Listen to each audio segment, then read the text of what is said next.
El modelo divino. Sección 2. El modelo divino. Cuando fallan los líderes. Capítulo 7. Descansando en el canal.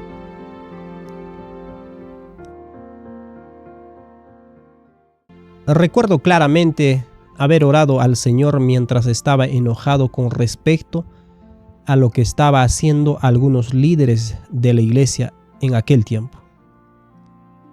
Algunos estaban permitiendo música mundana, guardando silencio en cuestión de normas y permitiendo que oradores dudosos se dirigieran a nuestro pueblo.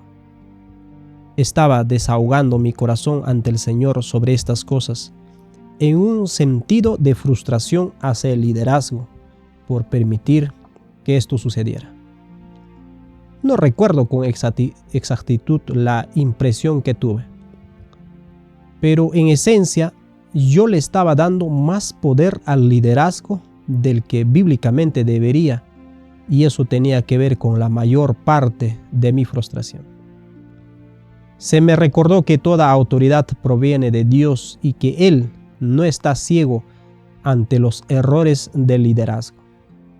Me di cuenta que mucho de mi enojo era falta de fe y que Dios estaba al control de la situación. En otra ocasión, me sentí muy hostil hacia mi padre porque percibía injusticia de su parte. Quería su bendición en un asunto, pero terminé con una maldición. Nuevamente, mientras desahogaba mi frustración ante el Señor, me sentí fuertemente impresionado. Tu Padre no es Dios y esperas de Él más de lo que te puede dar. Esta es la fuente de tu frustración. Esta ha sido una lección difícil de aprender, pero una que es vital para hábilmente enfrentar los fracasos de los líderes sin que nuestra decepción se convierta en rebelión. Dentro del modelo divino, las escrituras revelan varios relatos donde las personas del por quién quiso manipular a la persona del de quién para obtener lo que deseaba. El caso de Rebeca instruyendo a Jacob para que engañara a su padre y así asegurar los derechos de la primogenitura es un ejemplo notable. Ella resistió la palabra profética donde el mayor serviría al menor y decidió darle la primogenitura a Esaú. Rebeca reveló su falta de fe en Dios, olvidando que fue él quien le dijo que Esaú serviría a Jacob. Ella decidió asegurar la bendición a través de un engaño, lo que trajo consigo una maldición terrible. Nunca volvió a ver a Jacob después que él huyó a la casa de su tío. En otra situación, vemos cómo Raquel se vuelve hostil hacia Jacob cuando ella no puede tener hijos. Leamos esto en Génesis capítulo 30, versículo 1. Viendo Raquel que no daba hijos a Jacob, tuvo envidia de su hermana y decía a Jacob: dame hijos, o si no, me muero.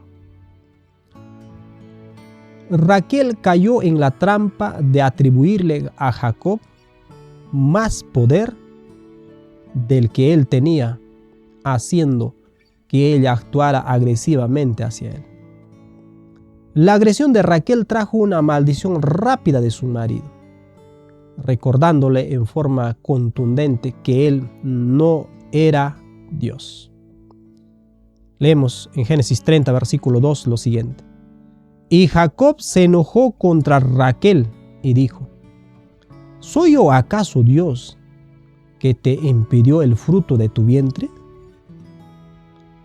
Hay varios ejemplos en las escrituras de personas en posiciones subordinadas que carecían de la confianza que Dios estaba al control y al tomar las riendas en sus propias manos, trajeron una maldición sobre sí. Un ejemplo que me gustaría compartir es el caso de Ahitofel. Ahitofel era uno de los consejeros de David, pero también era el abuelo de Betsabé. Compare, por ejemplo, 2 de Samuel capítulo 11, versículo 3 con 2 de Samuel capítulo 23, versículo 34. Ahitofel tenía muy buena razón de sentirse frustrado con David por acostarse con su nieta, trayendo pecado sobre Israel. Él también podría haber simpatizado con Absalón con la carencia de disciplina de David cuando Amón, el medio hermano de Absalón, violó a su hermana. Esto podemos ver en 2 de Samuel capítulo 13. A Ahitofel le pareció que David iba a salir con la suya a pesar de sus prácticas pecaminosas. Así que apoyó la rebelión de Absalón para tomar el trono de David. Las escrituras revelan que el Señor revocó el consejo de Ahitofel y los hombres de David ganaron la batalla. Ahitofel conocía su destino y antes de que lo encontraran, se ahorcó. Esto podemos ver en 2 de Samuel capítulo 17, versículo 1 hasta el 23. Los planes de Ahitofel fueron cuidadosamente elaborados y casi tuvo éxito, pero como David era el ungido de Jehová, sus planes terminaron en desastre.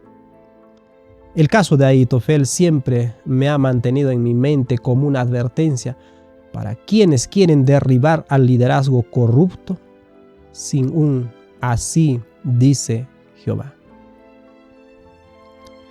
La diferencia de David con Ahitofel es que David esperó en el Señor para enfrentar a Saúl.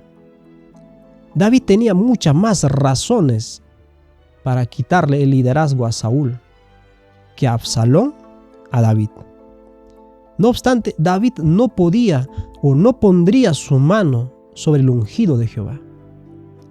Aun cuando él fue ungido por Samuel para ser rey, esperó en Dios para que él trajera juicio sobre Saúl. Vemos el respeto profundo por la autoridad cuando David se lamentó por Saúl después de su muerte y escribió estas palabras en 2 de Samuel capítulo 1 versículo 23. Saúl y Jonatán, amados y queridos, inseparables en su vida, tampoco en su muerte fueron separados, más ligeros eran que águilas, más fuertes que leones. Un hombre que pone su confianza en Dios puede darse el lujo de ser amable con aquellos que lo odian. Saúl odiaba a David y por mucho tiempo intentó matarlo. Y esta fue la respuesta de David. Pido a Dios que su ejemplo resuene en nuestras mentes cuando consideramos la apostasía actual.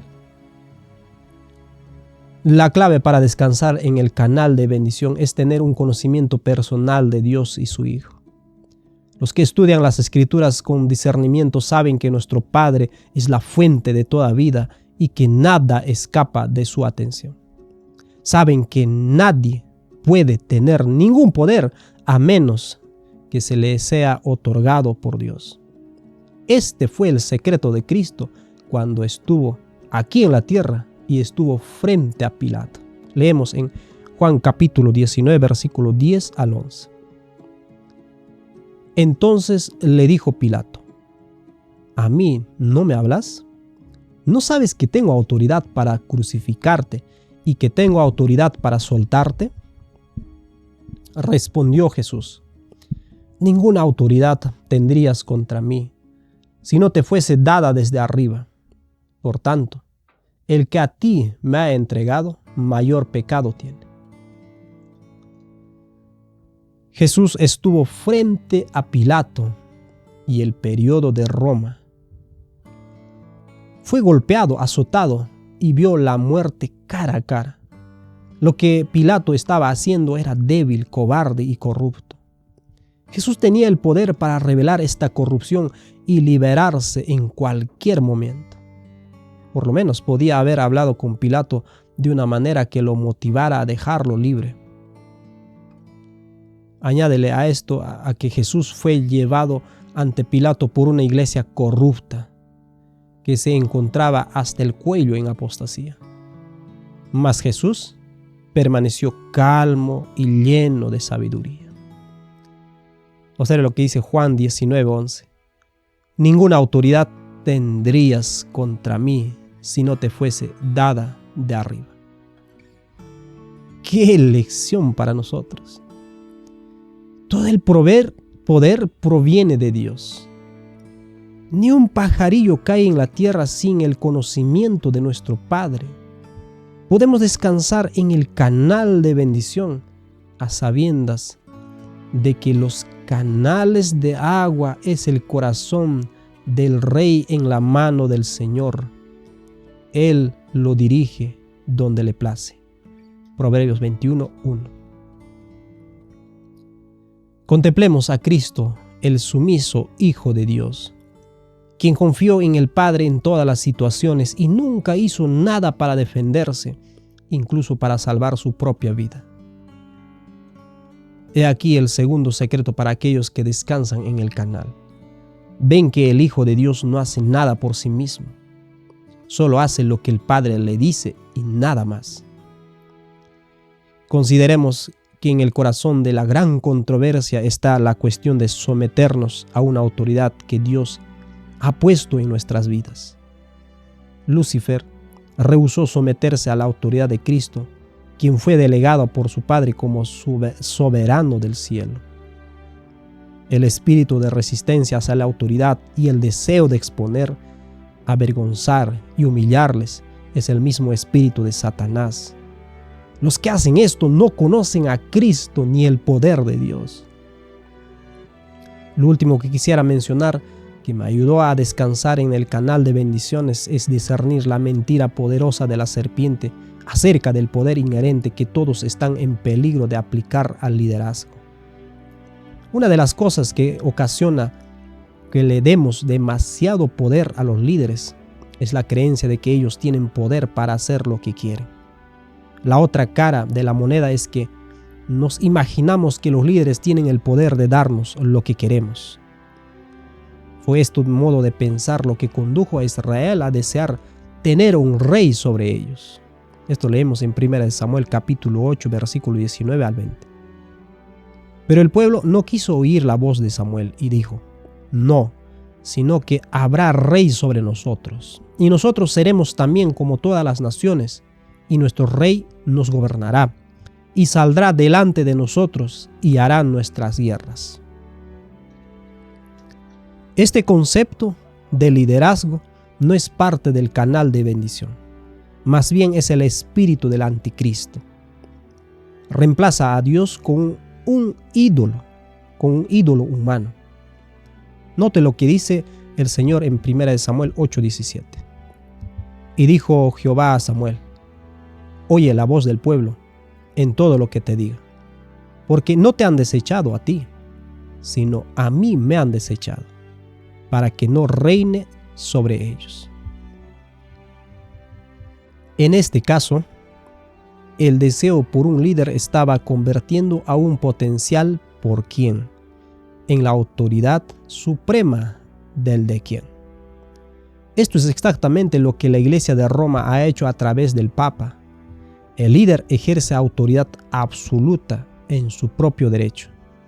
Dotar a un hombre con tal autoridad es el proceso natural de la idolatría. La creación de un líder va tras el deseo de un corazón carnal, y el deseo de un corazón carnal es gobernar independientemente de otra autoridad. La forma más sutil de esta idolatría es la creencia trinitaria, que coloca a Jesús como independiente, pero coigual con respecto al Padre, debido a sus propias cualidades inherentes. La adoración al Jesús adventista trinitario es la adoración de un ser que no está bajo autoridad absoluta. El rechazo total de la herencia del Hijo es lo mismo que el rechazo del Padre. Tal como Israel rechazó a Jehová en los días de Samuel, tal adoración puede conducir fácilmente al espíritu de despotismo que fue manifestado en Saúl. El descansar en el canal no es solo la aceptación de las agencias del por quién que Dios ha puesto en nuestras vidas, sino que también es un rechazo de cualquier intento de elevar a alguien a la posesión suprema del de quién.